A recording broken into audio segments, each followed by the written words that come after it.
I be moving, whipping the foreign, I'm cruising. The money I'm speaking is fluent. All of my business booming, stacking my cash in abundance. All of my family funded. Finally got what I wanted. Life is amazing, I love it. Everyone know that I run it. Yeah, look at me now, I came up. I've been thinking back then when I almost gave up on the game, cause I never got in my way. Yo les postos, c'est Sacha, bienvenue dans cette nouvelle vidéo Mercato et actualité du football, et on commence avec les célébrations de Sancho et Thuram qui font le tour de la planète foot quand l'actualité tragique rattrape le monde du football après la mort la semaine dernière de George Floyd, un afro-américain de 46 ans lors d'une intervention policière brutale à Minneapolis. Les États-Unis se sont embrasés, les manifestations afin de dénoncer les bavures de la police américaine envers la communauté noire ont trouvé un écho dans le monde du sport, comme le signale El País. Beaucoup de sportifs du monde entier ont rejoint la cause écœurés face à cette violence. Hier, lors de la 29e journée de Bundesliga, 3 joueurs se sont associés à ce mouvement, Achraf Hakimi et Jadon Sancho du Borussia Dortmund, ainsi que Marcus Thuram du Borussia Mönchengladbach, ont inscrit 3 buts contre le racisme selon AS. Les 2 joueurs du BVB avaient des t-shirts Justice for George, pendant que plus tôt dans l'après-midi, l'attaquant français s'était agenouillé après son doublé contre l'Union Berlin, des gestes qui font la une ce matin de la presse sportive. Sancho le héros, titre le Daily Mirror, Thuram la grande classe, se félicite l'équipe, et bon nombre de médias comme le Corriere dello Sport ou encore The Guardian relaient ces images fortes qui vont compter.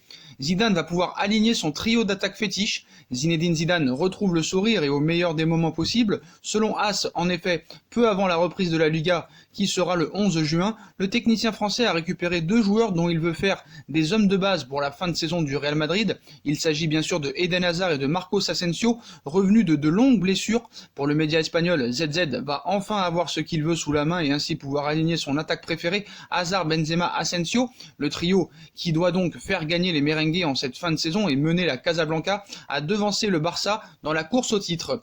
Guardiola veut Ferran Torres, le roi sané au Bayern de Munich, ça se rapproche fortement. C'est Hoeneß qui l'a dit, vice-président du conseil de surveillance du Bayern de Munich, Uli Hoeneß, samedi soir après la victoire tranquille du club bavarois contre Düsseldorf 5-0. Ce dernier était venu devant les médias afin d'expliquer que pas mal de joueurs représentaient le futur du club, et dans ce futur, il a cité le nom de Sané, le joueur de Manchester City, une manière de dire que les négociations avancent bien, sans doute, un problème pour le club anglais qui doit désormais chercher son remplaçant, mais selon Super Deporte, il est déjà tout trouvé. En effet, le quotidien espagnol nous explique que Pep Guardiola voudrait désormais faire venir la pépite du Valence CF Ferran Torres afin de remplacer Sané. À 20 ans, ce grand espoir du foot espagnol est déjà dans le viseur des 2 géants de Liga, le Real et le Barça, mais désormais la Première Ligue aussi lui ferait les yeux doux.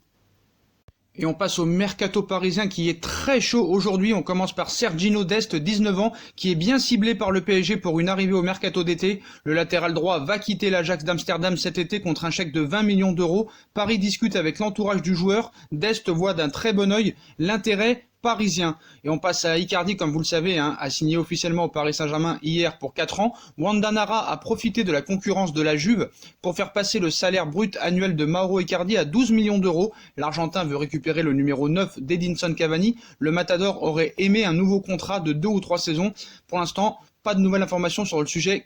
Et Leonardo aurait fait une première offre à la Lazio pour Milinkovic-Savic de 60 millions d'euros, alors que la Lazio en attendrait au moins 75 voire 80 millions d'euros. Un club dont le nom n'a pas encore filtré aurait devancé le PSG dans le dossier Milinkovic-Savic. Leonardo a été mis au courant, le directeur sportif du PSG veut s'offrir le pack SMS Adam Maruzic. Voilà, donc Adam Maruzic, 15 millions d'euros, intéresse le Paris Saint-Germain. Sergei Milinkovic-Savic plaît beaucoup à Léo qui vient de relancer le clan du joueur. Si un grand club européen a pris de l'avance, l'idée d'un package regroupant les 2 joueurs serait dans l'air autour de 80 millions d'euros. Le PSG s'active aussi pour Alex Telles. Porto serait d'accord pour négocier autour de 25 millions d'euros.